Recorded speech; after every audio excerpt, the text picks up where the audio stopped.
News వివరాలు చూద్దాం. కరీంనగర్లో భారీ దోపిడీ కలకలం రేపుతోంది. భగత్ నగర్లో అర్ధరాత్రి ఇంట్లో నిద్రిస్తున్న ఒక వృద్ధ దంపతులపై దుండగులు దాడికి పాల్పడ్డారు. ఆయుధాలతో బెదిరించడమే కాదు, ఇంట్లో ఉన్న బంగారం, నగదును దోచుకెళ్లారు. ఈ ఘటనపై పోలీసులు కేసు నమోదు చేసి దర్యాప్తు ప్రారంభించారు. నిందితుల కోసం గాలింపు చర్యలు ముమ్మరంగా కొనసాగుతున్నాయి.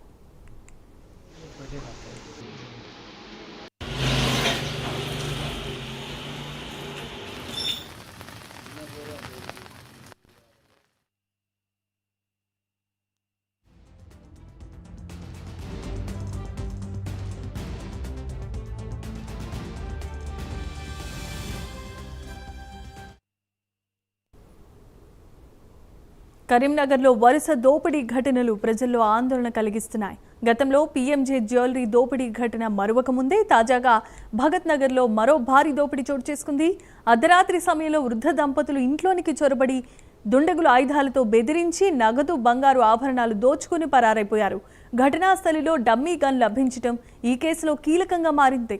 ప్రస్తుతం పోలీసులు ప్రత్యేకమైన బృందాలతో నిందితుల కోసం గాలింపు చర్యలు చేపట్టారు. ఈ ఘటనకు సంబంధించిన మరిన్ని వివరాలు మా కరెస్పాండెంట్ రాజు అందిస్తారు.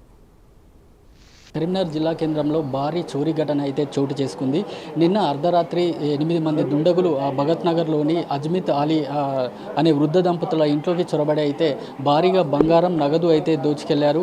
ఈ బంగారంలో దాదాపు 50 తులాల బంగారం, 20 లక్షల నగదు కూడా ఉన్నట్లు బాధితులు అయితే చెప్తున్నారు. ఇంతకుముందే సిపి గౌసాలం కూడా సంఘటన స్థలాన్ని అయితే పరిశీలించి వెళ్ళారు. ముఖ్యంగా అనుమానితులు అయితే ఫ్యామిలీ మెంబర్సే అయి ఉంటారంటూ కూడా పోలీసులు అయితే ప్రాథమికంగా అనుమానిస్తున్నారు. ఎందుకంటే ఎవరైనా ఇంటర్నల్ ఇన్ఫర్మేషన్ ఇచ్చుంటేనే ఇంట్లో ఇంత బంగారం ఉంది, ఇంత నగదు ఉంది అని తెలుస్తుంది. ముందుగా అయితే అనుమానితులను ఫ్యామిలీ మెంబర్సే అంటూ కూడా పోలీసులు అయితే సస్పెక్ట్ చేస్తున్న పరిస్థితి. ప్రస్తుతం బాధితులు అయితే మనతో ఉన్నారు. వారిని అడిగి ఈ దోపిడీకి సంబంధించిన మరింత సమాచారం అయితే తెలుసుకుందాం. చాచా, పూరా చోరీ కైసా హువా?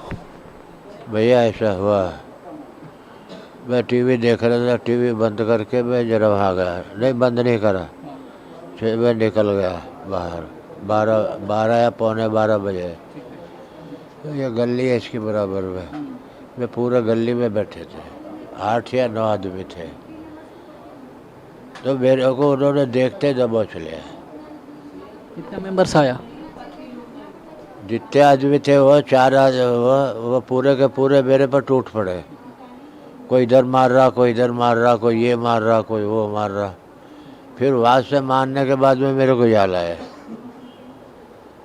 यहाँ लाने के बाद में पाँव बांध दिए, हाथ भी बांध दिए, ये मुंह पे भी जो है कपड़ा पूरा मुंह भी बांध दिए। మొత్తానికి పోలీసులు తెలిపిన వివరాల ప్రకారం అయితే కింద ఉన్న 2 బైకులు కూడా దుండగులు అయితే అపహరించుకొని వెళ్ళినట్లయితే సమాచారం. ప్రస్తుతం దుండగుల కోసం అయితే వేటనైతే కొనసాగుతుంది. పోలీసులు సీసీ ఫుటేజ్ కావచ్చు, ఇటు డాగ్ స్క్వాడ్తో కావచ్చు, ఫోరెన్సిక్ ఆధారాలతోనైతే దుండగుల వేటలో అయితే ఉన్నారు. ప్రస్తుతం మనం చూడొచ్చు, దోపిడీ జరిగిన హౌస్ను అయితే చూడొచ్చు. మొత్తానికి దోపిడీ ఘటనపై అయితే పోలీసుల పూర్తి స్థాయి విచారణ అయితే కొనసాగుతుంది. త్వరలోనే దుండగులను పట్టుకుంటామంటూ కూడా సిపి గౌసాలం అయితే తెలిపారు. మరోవైపు కరీంనగర్ శాంతి భద్రతల విషయంలో అయితే నగర పౌరులు అయితే ఈ దోపిడీ ఘటన విషయంలో ఒక్కసారిగా ఉలిక్కి పడిన పరిస్థితి అయితే కనబడుతుంది.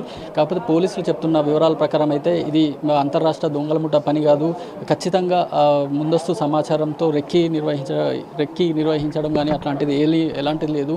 ఇంటర్నల్గా సమాచారంతోనే ఆ దోపిడీ దొంగలు ఈ ఘటనకైతే పాల్పడ్డారు అని అయితే చెప్తున్నారు. బాధితుల చుట్టాలు రిలేషన్స్ పైనే కొంత అనుమానంగా ఉందంటూ కూడా పోలీసులు అయితే చెప్తున్న పరిస్థితి.